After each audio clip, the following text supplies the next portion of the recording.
আমাদের কোন পাপের কারণে যদি আল্লাহ তাআলা আমাদেরকে বলে ওয়াকিফুহুম, আল্লাহ যদি বলে তুমি থামো, সামনে বাড়তে পারবে না, এমন পরিস্থিতিতে যদি তোমাদের সাথে কিয়ামতের ময়দানে আমাদের সাক্ষাৎ হয়, আমরা যারা এখানে আসছি, তোমাদের বাবারা, আমাদের অতিথিরা, আমরা তোমাদের উস্তাদ, আমাদেরকে আল্লাহর কাছে তোমাদের উস্তাদ হিসাবে, তোমাদের আত্মীয় হিসাবে, তোমাদের অভিভাবক হিসাবে তোমরা যাতে ছাড়াই নিয়ে যেতে পারো এমন জীবন তোমরা গঠন করবে।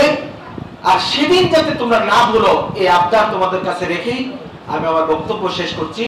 উপস্থিত থেকে তাদেরকে উৎসাহ দিচ্ছেন, আপনাদেরকে আন্তরিক মোবারকবাদ জানাই। আল্লাহ তাআলা আপনাদেরকেও উত্তম থেকে উত্তম বদলা দান করুন।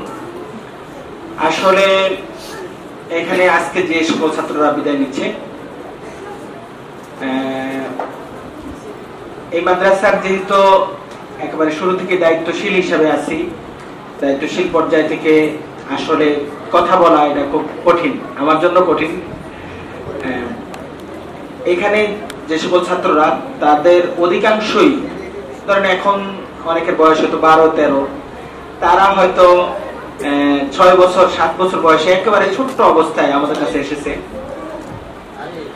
আমরা একেবারে ছোট্ট অবস্থায়, এখানে কয়েকজন ছাত্র আছে যাদের নাম বলতে পারবো, তাদেরকে মানে আমি সন্তান হিসাবে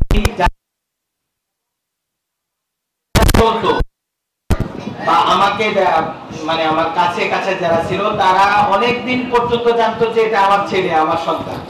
বাস্তবে সে আমার ছাত্র। প্রত্যেকটা ছাত্রকেই আমি চেষ্টা করছি আমার একেবারে সাধ্যের সবটুকু দিয়ে যেন তারা যেন সময়ের সবচেয়ে সুযোগ্য হতে পারে, সবচেয়ে ভালো হাফেজ হতে পারে। এটা আমার চেষ্টার কোনো ত্রুটি আমি আমার জানা সত্যি করি না। আমি দুটা জিনিস বলেই আমার বক্তব্য শেষ করব। এই সময়ে এই বিদায়ী এই মুহূর্তে এই বক্তৃতায় আমি সবসময় যে কথাটা বলি, যে এই দুইটা কথাই আপনার আজকে বলবো, সেটা হলো একটা কথা ছাত্রদের কাছে, যে দেখো আমরা এই দুনিয়ার জীবনে আমাদের চেষ্টার দ্বারা যতটুকু সাধ্যে আমাদের ছিল, আমাদের সাধ্যের সবটুকু দিয়ে তোমাদেরকে সময়ের সবচেয়ে সুযোগ্য করে তোলার জন্য আমরা চেষ্টা করেছি। এবং সর্বপ্রথম আল্লাহ তাআলার কাছে মাফ চাইতেছি যে আমাদের অযোগ্যতার কারণে যদি তাদের কোনো কমতি হয়ে থাকে, এটা যেন আল্লাহ তাআলা আমাদেরকে মাফ করে দেয়। এবং আমাদের অযোগ্যতার কারণে তাদের যে কমতিটা হয়েছে, এটা যেন আল্লাহ তাআলার কুদরতি খাজানা থেকে তাদেরকে দান করে দেয়। আপনারা সবাই দোয়া করবেন।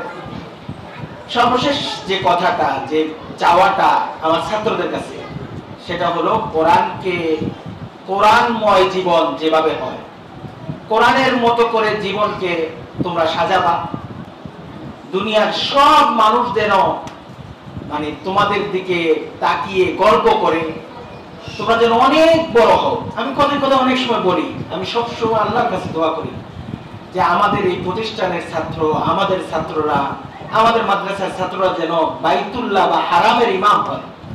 যদি তারা বড় হয়, আমাদের ছাত্ররা যদি বড় হয়, আল্লাহ দুনিয়াতে আমাদেরকেও বড় বানায় দিবে। আমরা আজকে যারা বিদায় নিতেছে, তাদেরকেও দুনিয়ার সবচেয়ে সুন্দর জায়গায় দেখতে চাই, আল্লাহ তাআলা কবুল করেন।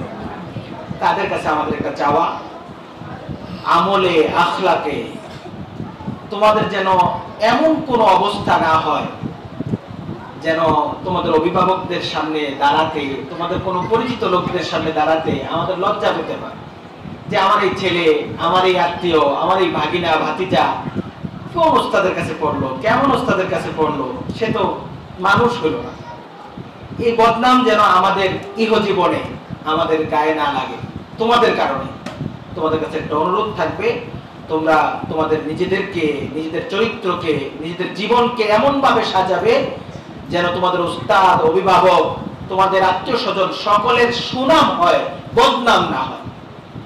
সর্বশেষ চাওয়াটা এটা আমি সহ আমার উস্তাদ, অভিভাবক, আমার মেহমান যারা আছেন, আমরা তো আশা করি আমাদের ছাত্ররা দুনিয়াতেও সর্বোচ্চ পর্যায়ে থাকবে, আখিরাতেও সর্বোচ্চ পর্যায়ে জান্নাতীদের একটা সবচেয়ে অগ্রগামীদের কাতারে আমাদের ছাত্ররা থাকবে।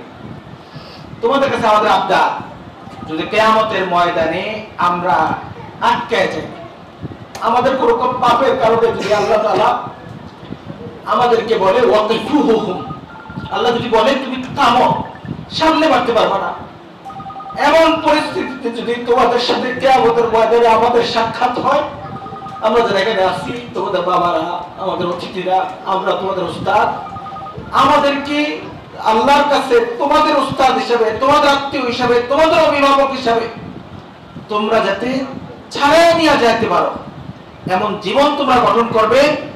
আর সেদিন যাতে তোমরা না ভুলো, এই আবদার তোমাদের কাছে রেখেই আমি আমার বক্তব্য শেষ করছি।